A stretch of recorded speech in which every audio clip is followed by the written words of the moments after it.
কেন্দ্রীয় সরকারের উচিত দলের শীর্ষ নেতৃত্বের সঙ্গে যোগাযোগ করা।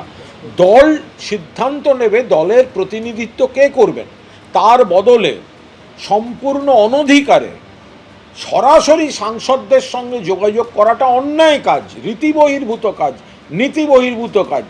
এটা হতে পারে না। আজ কেন্দ্রীয় স্বরাষ্ট্র দপ্তরের রাষ্ট্রমন্ত্রী কিরণ রিজিজু মাননীয় মুখ্যমন্ত্রী মমতা বন্দ্যোপাধ্যায়কে ফোন করেছিলেন। সেখানে মমতা বন্দ্যোপাধ্যায় আমাদের সর্বভারতীয় সাধারণ সম্পাদক অভিষেক বন্দ্যোপাধ্যায়ের নাম মনোনীত করেছেন। ফলে অভিষেক বন্দ্যোপাধ্যায় তিনি এই সর্বদলীয় প্রতিনিধি দলে তৃণমূল কংগ্রেসের প্রতিনিধিত্ব করবেন।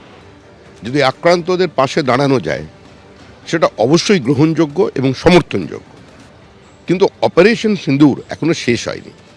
এর মধ্যে এই পলিটিক্যাল ট্যুরিজমটা না হলেই ভালো হতো।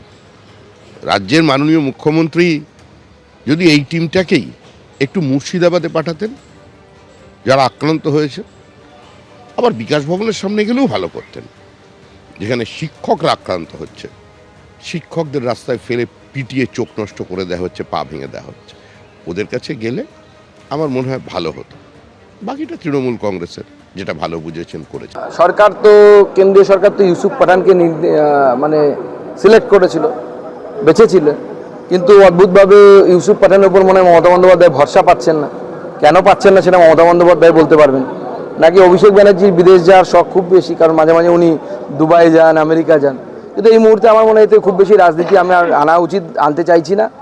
উনি গেলে যান এবং গিয়ে সেখানে ভারতের প্রতিনিধিত্ব করুন, ভারতবাসীর কথা বলুন, ভারতের কথা বলুন। আবার ওরকম এমন কোনো প্রশ্ন না তুলে দেন যেরকম বলছেন আপনারা, যেটা নাকি উনি কমিটির মিটিংয়ে তুলেছেন, সেটা বাইরে আসার কথা না। কমিটির মিটিং হচ্ছে কনফিডেন্সিয়াল। নিয়ম হচ্ছে যতক্ষণ না পর্যন্ত সেটা লোকসভায় পেশ হচ্ছে ততক্ষণ পর্যন্ত সেটা কনফিডেন্সিয়াল থাকে। বিশ্বমঞ্চে পাকিস্তানকে কোণঠাসা করতে দেশের হয়ে সর্বদলীয় প্রতিনিধি দলে রয়েছেন অভিষেক বন্দ্যোপাধ্যায়। কিরণ রিজিজুর সঙ্গে মুখ্যমন্ত্রী মমতা বন্দ্যোপাধ্যায়ের ফোনে কথা এবং তারপরেই সিদ্ধান্ত বদল করেন মুখ্যমন্ত্রী মমতা বন্দ্যোপাধ্যায়। এর আগে আপনারা জানেন যে ইউসুফ পাঠানের নাম প্রস্তাব করা হয়, কিন্তু ইউসুফ পাঠানের প্রস্তাব খারিজ করে সর্বদলীয় প্রতিনিধি দলে অভিষেক বন্দ্যোপাধ্যায়। সংসদ বিষয়ক মন্ত্রীর ফোন পেয়ে সিদ্ধান্ত বদলান মমতা বন্দ্যোপাধ্যায়। গোটা বিশ্বে অপারেশন সিঁদুরের তথ্য তুলে ধরবে ভারতের এই সর্বদলীয় প্রতিনিধি দল।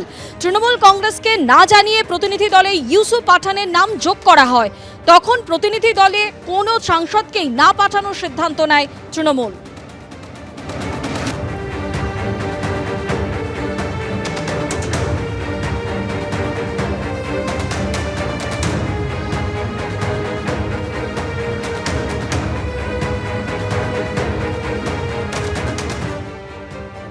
অপারেশন সিঁদুর নিয়ে সর্বদলীয় প্রতিনিধি দলে অভিষেক বন্দ্যোপাধ্যায় আর তাকে শুভেচ্ছা জানিয়ে পোস্ট করল অল ইন্ডিয়া তৃণমূল কংগ্রেস।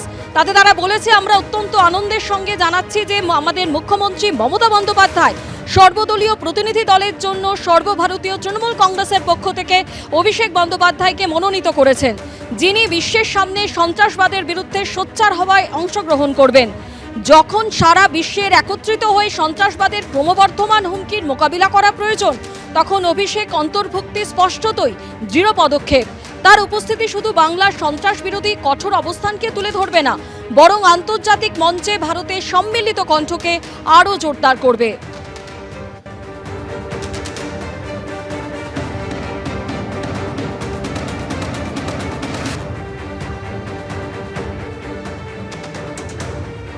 আর এই সর্বদলীয় প্রতিনিধি দল নিয়ে গতকাল অভিষেক বন্দ্যোপাধ্যায় কি বলেছিলেন শোনাবো।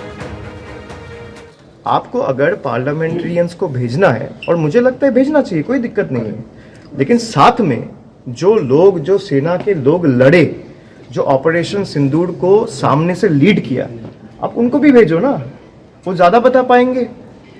पाकिस्तान ने किस तरीके से टेरर को मदद किया है पिछले 5-6 दशकों में, वो पूरा दुनिया को जानना चाहिए। मैं बिल्कुल सहमत हूँ, and the world needs to come together and fight this collectively. I will not discuss whatever has happened in the meeting. It is extremely sensitive. Whatever briefing needs to be done will be briefed by the chairman of the standing committee.